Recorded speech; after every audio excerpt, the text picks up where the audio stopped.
এই রাত্রে কোনো ধরাবান্ধা জিনিস নাই। আগের থেকে যেটা শুনে আসতেছি যে এত রাকাত নামাজ আছে, এই সূরা আছে, এমনি এমনি পড়তে হয়।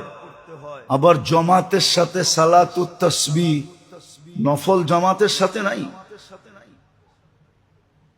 পুরুষরা তো পড়ে পড়ে, মহিলারাও পড়ে আবার। না, এগুলা কিচ্ছু নাই। যেটা আছে ওইটাই আপনাকে বলতেছি।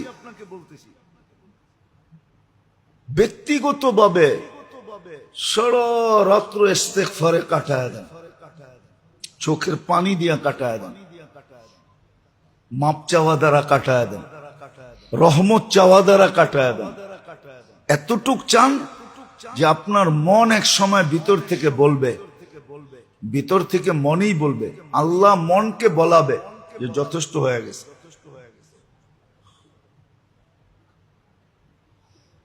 এই রাত্র রহমত নেওয়ার রাত্র।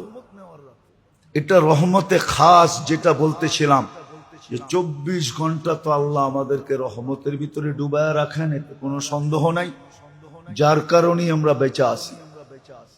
কিন্তু কিছু সময় আছে, কিছু দিন আছে, কিছু পর্ব আছে,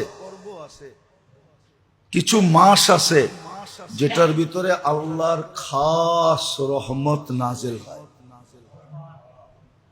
এটাকে টোকানো উচিত, জানা উচিত, চিহ্নিত করা উচিত, কাজে লাগানো উচিত।